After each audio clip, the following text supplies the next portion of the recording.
So Zootopia 2 is now the movie that has taken over my entire For You page after it came out, and for good reason.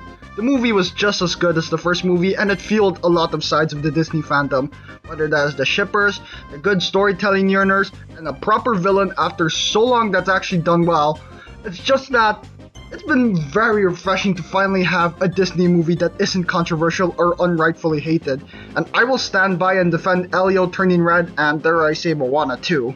Now this video will include spoilers for Zootopia 2, so if you haven't seen it, I'll be surprised if you didn't see it because this movie's already about to earn $1 billion in the box office, but I will include spoilers in this video because I want to talk about my predictions for Zootopia 3 and what I think will happen next. Because if the post-credit scene wasn't evidence enough that a third movie's on the way, then I don't know what is.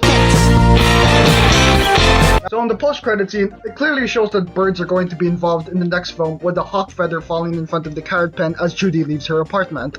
Now, why do I think that birds are going to be the antagonists of the film? Well, the Zootopia movies have always been an allegory for race indiscrimination. The first movie tackling racism with the predator versus prey topic, and the second movie tackling colonization and government corruption with reptiles serving as the alleged illegal immigrants in this allegory. Both movies did the move of making a supposed scary aspect of society actually sympathetic and someone we should all learn to understand, which are very good lessons that should be taught everywhere. But what if we decide to change it up for the third movie?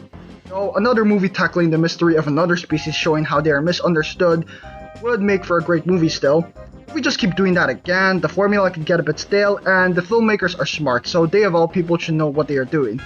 So, what I propose is that birds can take a more antagonistic role in the third movie, the species having a superiority complex towards the non-avians, because birds are some of the most intelligent species in the animal kingdom next to humans and some cetaceans.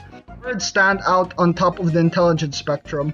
So the society of birds in the Zootopia universe can be like a secret utopian city that no one knows about, like the Wakanda of the Zootopia world, where all the most advanced technology and evolution resides, while the rest of the world believes they are just rats with wings due to some less intelligent species like doves and kakapows. So the antagonist birds can have the goal of proving the superiority of the bird species over mammals, since mammals are always shown as the more advanced and superior life form with the best adaptations.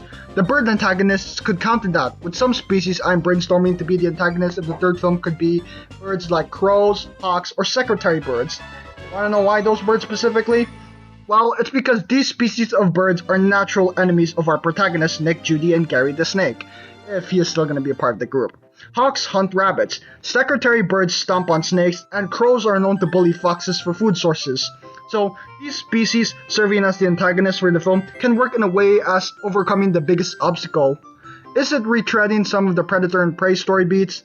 Yes, but hey, that's Zootopia at its core. But yeah, that's why I think birds should be the antagonist for the movie instead of another twist mammalian villain. Now, if you guys didn't know, the Zootopia franchise was originally pitched as a spy movie, with the original pitch of the film involving a wolf character by the name of Jack Savage, but then was shifted to a police story with Nick Wilde as the main protagonist and Judy being a random cop that ends up getting involved in his shenanigans, and then eventually evolving to the first film we know and love, with now Judy Hopps as the main character and Nick getting involved in her shenanigans. Second film was also planned to have a spy subplot involving a group of secret agent reptiles that include a crocodile, a leopard gecko, and a worm lizard, being our main spy team. But if you watch the second film, you know that plot was scrapped as well because the original pitch for Zootopia 2 was that reptiles were supposed to be a completely unknown species to the mammals for Zootopia. So being a spy movie is always at the core of the franchise, and what better way to reference the spy origin of the franchise than in the third film to have a full circle moment at the end of the trilogy. I also think a spy movie can work well this time, because like I said earlier, I believe the mammals of Zootopia would believe that birds are just low intelligent species that just exist in the world since they don't seem to be included in their society, only to find out that they are outpaced by a group of criminal activist birds that are exposing the corruption and the ignorance of their society, using mind games and their tricks and trinkets to their advantage,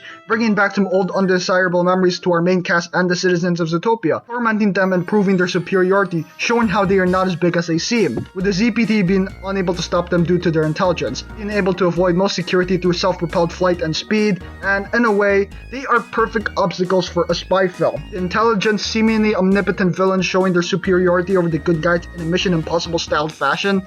The spy movie aspect can come in still with Nick, Judy, and this time Carrie, since he is proven to be a good escape artist, and like the other films, they will uncover the mystery of the bird and how to outsmart them after being pushed around by them, so we can still have our detective movie aspect with character dynamics and different type of antagonists that changes up the plot for a bit in this movie. So I call that a win. And speaking of character dynamics, the ship between Judy and Nick has been a very anticipated aspect of both films. The group dynamic of both characters clearly work as an enemies to lover tropes, and I usually don't really vibe with stories like that. These furries definitely changed my feelings towards this trope because I want to see these two get together and make it official. Now, throughout the films, it's very clear that both Judy and Nick have so much chemistry between each other, whether that is their clappy dialogue with each other, Nick's stupid smirk, Judy's confirmed love language towards Nick, and the constant flirty energy between these two cause, hello, I have never seen so much sexual tension over two supposedly platonic characters because there is no way they are planned to remain just friends after all these interactions. In fact, the director of the film says that their relationship is left up to interpretation for the viewers. If you view them as just friends, that works. If you view them as currently dating, that also works too.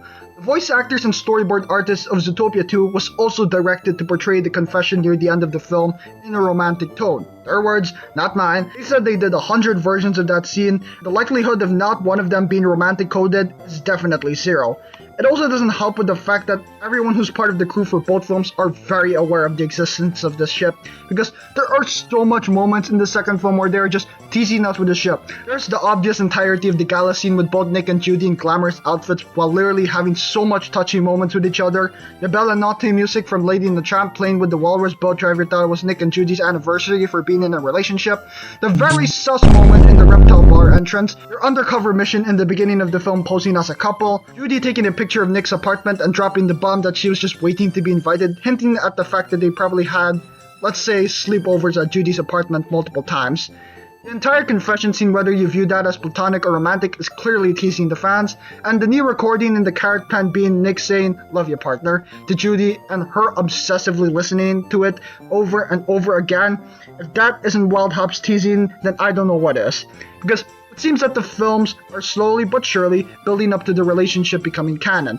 While a platonic conclusion can happen, I feel like the romantic angle is the more popular version, and surely if they were nearly willing to confirm the romantic feelings in the second film, who's to say they will finally solidify it in the third movie now?